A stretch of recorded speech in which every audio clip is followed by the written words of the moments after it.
também a página 106. Um pouquinho. Página 106, questão 94, mais uma da URGS. Um menino puxa uma caixa com velocidade constante sobre um piso horizontal, vencendo uma força de atrito também constante. O trabalho que o menino realiza é diferente de zero. O menino tem que fazer uma força na caixa, né? Vencendo a força de atrito, o menino puxa a caixa para frente. A caixa se desloca com velocidade constante. Então daqui a pouco a caixa está mais adiante. Então houve força, houve deslocamento, o menino realizou o trabalho. Diferente de zero, verdade. O trabalho realizado pela força resultante na caixa é zero. Isso eu concordo, porque o trabalho da força resultante é a variação da energia cinética. E disse que a velocidade é constante. Então, se eu for fazer mv final ao quadrado sobre 2, que é a energia cinética final, menos mv inicial ao quadrado sobre 2, se o v final é igual ao v inicial, essa conta acaba dando igual, e subtraindo um do outro acaba dando zero.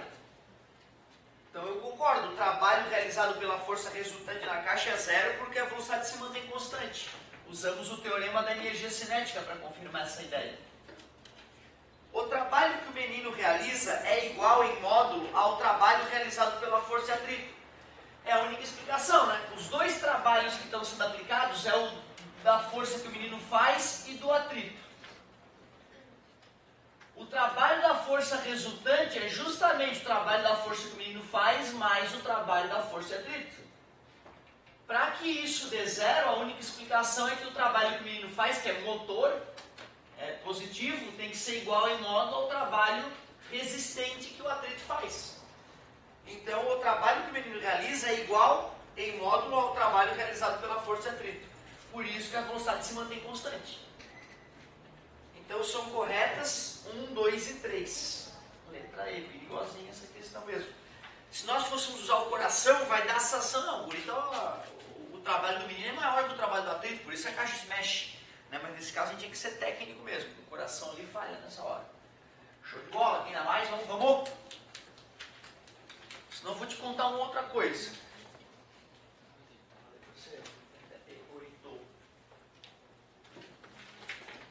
Lá na página 106, vamos de 98.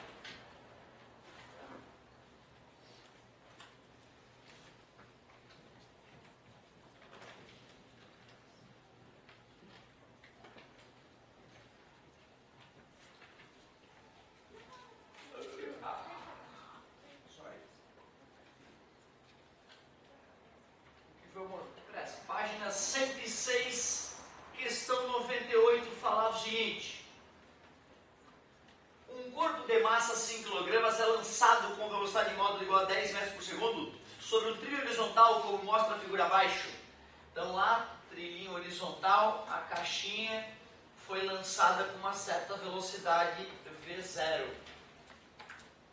O trabalho realizado pela força de atrito cinética até que o corpo pare, vale. Trabalho e energia, né, gente? Esse corpo só tem um tipo de energia. Quando ele foi lançado, ele só tem energia cinética.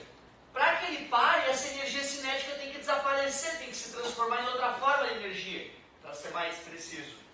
Ele me deu a massa do cara, que é 5 kg. Me deu a velocidade do cara, que é 10. Assim eu posso calcular que o corpo tinha uma certa energia cinética. 10 vezes 10, 100. 100 vezes 5, 500. 500 dividido por 2, 250 joules. Se esse cara perdeu essa energia porque parou, a única explicação, o trabalho da força de atrito foi menos 250 joules. Isso usando o coração, né? Eu poderia pensar que o trabalho da força de atrito, a única força que está atuando no cara é o atrito. Então o trabalho da força de atrito é a força resultante. É igual a variação da energia cinética. O trabalho da força resultante, que nesse caso é o atrito, é a energia cinética final menos a energia cinética inicial. Se o cara parou, a energia cinética dele final é zero. Assim, o trabalho da força resultante, que é atrito, é menos mv inicial ao quadrado sobre 2, que vai dar os menos 250 que a gente acabou de comentar. Muito bem, letra E. Show. Tenha vontade, meus queridos. Já percebeu? E aí, galerinha? Obrigado. Vamos para a 97, na mesma página 106. Eita, oba! Uma partícula sujeita a uma única força constante de 2 newtons, paralela ao movimento, movimenta-se sobre uma reta. A variação de energia cinética da partícula entre os pontos A e B é igual a 3 joules. Calcular a distância entre A e B. Beleza? Então vamos fazer um desenho para não ficar tão abstrato. Uma partícula sujeita a uma única força constante paralela ao movimento, movimento sobre uma reta. Fiz a reta. A variação de energia cinética entre os pontos A e B, então a partícula estava num ponto A, a força, vamos dizer que ela estava indo para a direita, então a força também era horizontal para a direita, 2 newtons. E nesse ponto A, ele tinha uma certa energia cinética, eu não sei quanto é. Quando ele chega no ponto B, ele sofreu uma variação de energia cinética. E a variação de energia cinética que ele sofreu é de 3 joules. Aí ele pergunta, então qual é a distância entre os pontos A e B? Legal. Se a única força que estava atuando no corpo era aquela, ela é resultante. E nós sabemos que o trabalho da força resultante é a variação da energia cinética. Logo, o sujeito, quando me deu a variação da energia cinética, me deu o trabalho da força resultante. E como é que se calcula o trabalho de uma força? Força vezes deslocamento vezes o cosseno do ângulo entre força e deslocamento. O trabalho da força foi 3. A força única que atuava no corpo vale 2 newtons. Eu quero calcular o quanto ele deslocou. E já que a força atuava na mesma direção e no mesmo sentido, o ângulo entre a força e o deslocamento é 0. O cosseno de 0 é 1. Está multiplicando, passa dividido. 3 dividido para 2, 1,5. 1,5 metros. Foi o quanto esse cara se deslocou. Letra B. Não vê, nem todas as questões do ITA são extremamente difíceis. Muito obrigado. Show. Orgulhoso, hein, turma? Coisa linda, hein? Um monte de dúvida. É tudo que o professor de física quer. Vocês exercitem, tenham dúvidas e me peçam.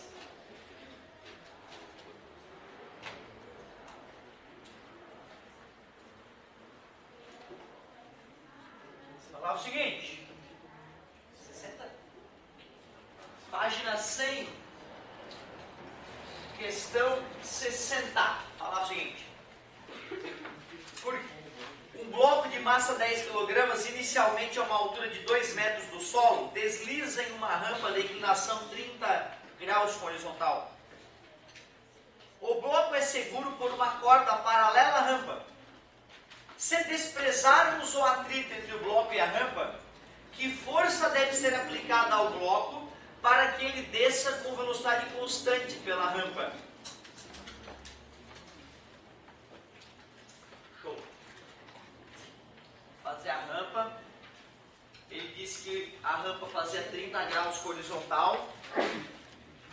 E tinha um cara, né, que estava a uma altura de 2 metros do solo.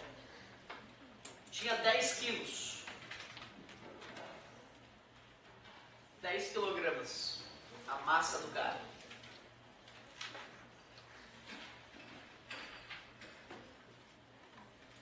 Eu acho até que pelos dados que ele deu, eu até acho que tem a sensação de que ele queria que eu fizesse por energia. Mas, cara, eu vou te falar que é irresistível fazer por dinâmica.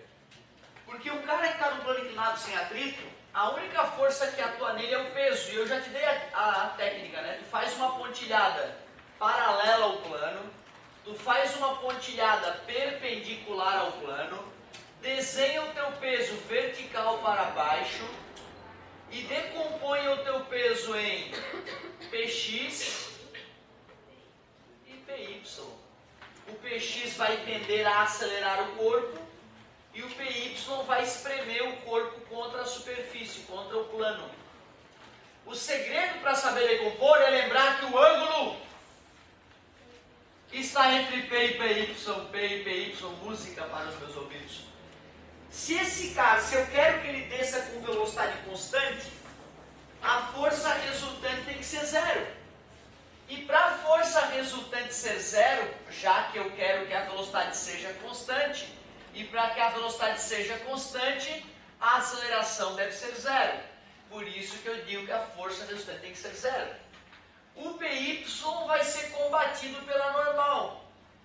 E o Px não vai ter atrito para combater o Px, por isso que ele vai ter que usar uma corda para tracionar o corpo para cima.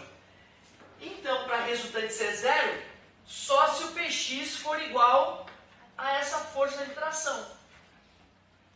E para calcular o Px, a gente vai fazer o peso vezes o seno, já que está sem ângulo. P vezes seno de 30 graus. Tração é igual. Ele falou que o cara tinha 10 kg de massa, né? Considerando a gravidade como aproximadamente 10. Então ele tem 100 newtons de peso. Decompondo com o seno de 30, que é 0,5, nós sabemos que tem que fazer uma força de 50 newtons para esse cara se manter com velocidade constante. Letra C.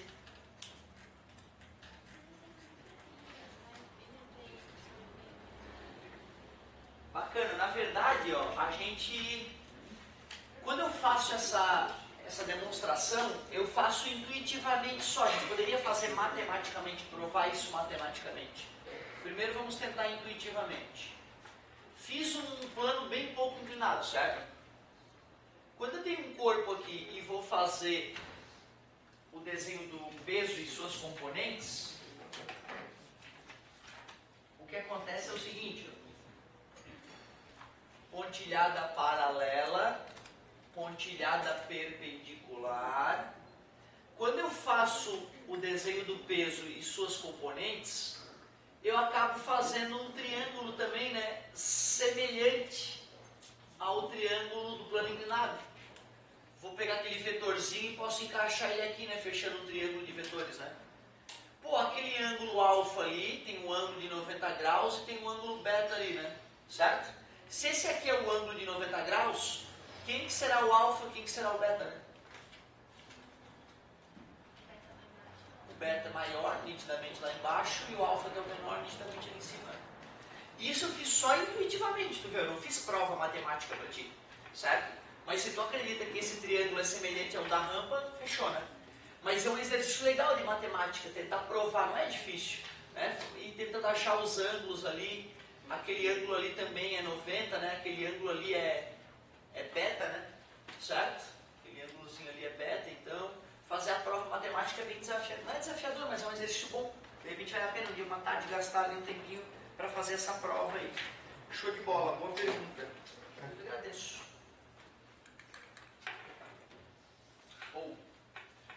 Vamos agora de 114 na página 108, exercício 114. Vamos ver o que dizia.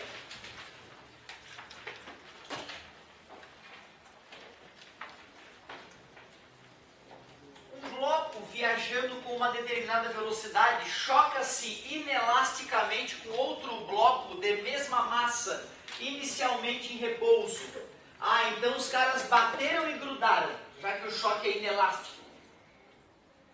A razão entre a energia cinética antes e depois do choque vale...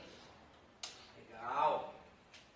Essas questões são delicadas porque não deu dado nenhum, né? Então vamos lá. Um bloco de massa. Então deu a massa, um bloco, massa M. Desloca-se com uma determinada velocidade, velocidade V. E choca-se inelasticamente com outro bloco de mesma massa inicialmente em repouso. Então a mesma massa, só que a velocidade do bloco B era zero. Um é o bloco A, o outro é o bloco B. Após a batida eles grudaram. Eu sei disso porque o enunciado me disse que o choque é inelástico. Seria legal eu conseguir achar a velocidade deles depois da batida, porque ele pediu a razão entre a energia cinética antes e depois. Ele quer que eu pegue a energia cinética inicial do sistema e divida pela energia cinética final do sistema. É isso que ele quer. A energia cinética inicial do sistema, eu já tenho uma expressão para essa energia cinética. Porque a energia cinética é mv ao quadrado sobre 2. A massa do bloco era m e a velocidade dele era v. Então tu vê, essa expressão já é a expressão da energia cinética inicial. Eu só preciso descobrir a velocidade final e descobrir a fórmula da energia cinética final. Choque mecânico, sistema isolado, a quantidade de movimento inicial é igual à quantidade de movimento final, sempre. A quantidade de movimento do bloco A no início mais a quantidade de movimento do bloco B no início é igual à quantidade de movimento do bloco A no fim mais a quantidade de movimento do bloco B no fim. MV, MV, MV, MV. Bloco A, bloco B, bloco A, bloco B. No início, no fim. Meu Deus, isso vai ser sempre assim, é um saco mesmo. A massa dos caras é igual, então eu vou poder dividir ambos os lados da equação por m. A velocidade do corpo A é v e a do corpo B é 0, já que ele está parado no início. E após a batida, os corpos ficam com a mesma velocidade. Então é v final mais v final. V igual a 2v final. Assim eu descobri que a velocidade final dos blocos após a batida é a metade da velocidade inicial de um dos blocos. Era de se esperar, eles têm a mesma massa. Quer dizer que a fórmula da energia cinética final ficou assim, ó, m v sobre 2 ao quadrado, já que é a velocidade final, sobre 2. A energia cinética final dos blocos após a batida ficou m v ao quadrado sobre 4 dividido por 2. Então a energia cinética final ficou m v ao quadrado dividir por 4 dividir por 2 é o mesmo que dividir por 8. E agora vamos voltar aqui à pergunta dele. Energia cinética inicial deu mv ao quadrado sobre 2. E a energia cinética final deu mv ao quadrado sobre 8. Isso é uma divisão de fração. É a primeira vezes o inverso da segunda. mv ao quadrado corta. 8 dividido por 2, 4.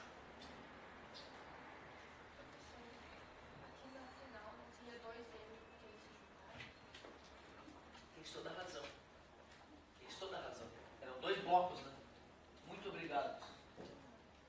2m. Eram 2 blocos, não era mais um bloco só. Ó, errei a primeira do dia. Cortou 2 com 2, então ficou mv ao quadrado sobre 4 apenas. Olha o perigo! Então aqui vai ficar só sobre 4, né? E como aqui é sobre 4, 4 passa para cima. E 4 dividido para 2 dá 2. E perigo. 2. 114 e tinha o 4 no gabarito. Eu ia entrar de gaiato na boa, sem nem perceber o que estava acontecendo. Não basta saber física, tem que estar muito atento. Muitíssimo obrigado.